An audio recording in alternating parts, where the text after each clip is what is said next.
Hey there, Sharon Horne-Ellstrom here. Welcome to day 31 of our Supersize You annual challenge. A coffee down. We're going to talk about step 5 of our review process.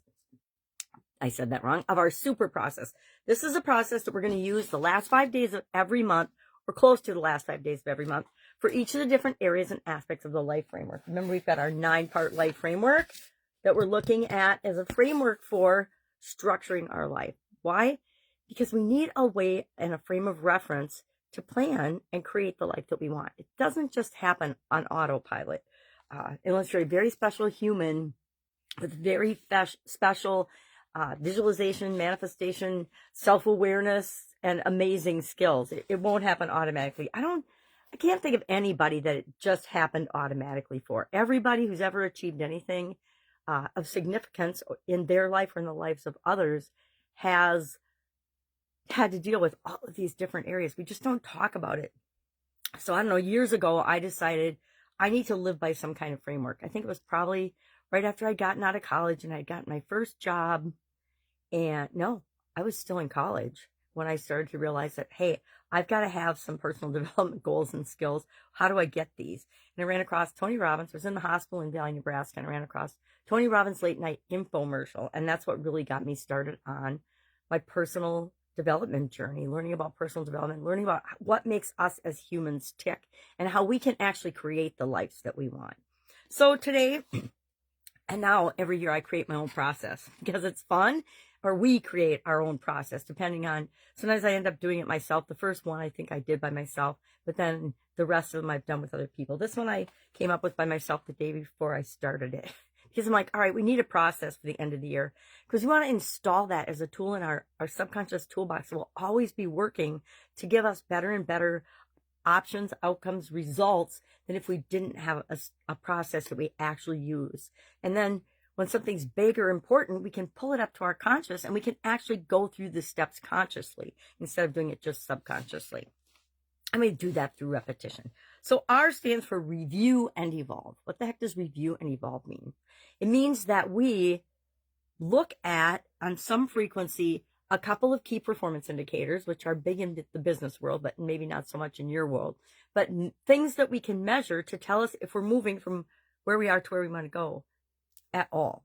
If we're solving a problem, are we solving the problem? Are we making progress to get rid of this and eliminate this problem? Or are we moving toward the goal and objective that we say that we want and that we've planned out a way of achieving it?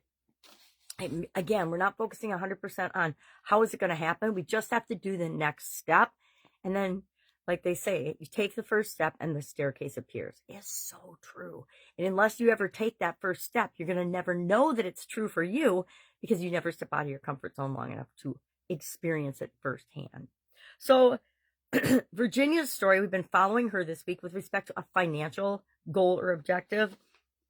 And she, of course, wanted to, I'll just review it quickly for us. She wants $10,000 for an emergency fund by the end of December of this year and to reduce her credit card debt by $5,000. So we've talked about her being really honest with where she is in her starting point. Then we did the P for plan and watched her plan her path for accomplishing those goals. Then for execute, she came up with things she was going to do and how she was going to measure them week 1, daily, weekly, and then monthly. And so for review, she does a monthly check-in and she says, I'm hitting savings and debt. Am I hitting savings and debt reduction targets? Yes or no? It's a yes or no. If she isn't, then she has to tweak and do something different to make sure she is hitting those targets.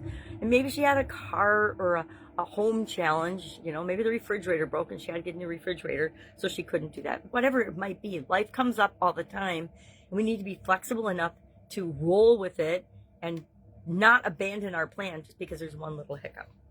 Celebrate milestones, $5,000 saved, first credit card paid off. Those are 2 that she has picked as things that she will celebrate. And then evolve. Once emergency fund is complete, she's going to redirect the $500 a month to investments. So instead of creating the emergency fund, that $500 a month will go into investments.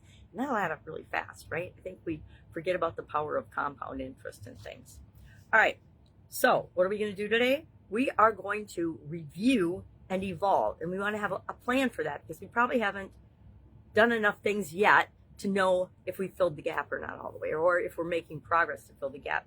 But if we set up measures and ways of being aware of and noticing when that happens, we can celebrate. And if we're not going in the right direction, or if a little hiccup or life gets in the way, we can tweak our plan a little bit so that we don't throw it all away, right? And we stick to it and we achieve the thing that we want. Because the only way you can fail is if you quit. I learned that a long time ago. I don't even remember the first time I learned it, but I'm sure I learned it repeatedly until it went into my skull. All right, if I can help you in any way, all you have to do is ask. Otherwise, have an awesome day. And of course, I will be with you tomorrow.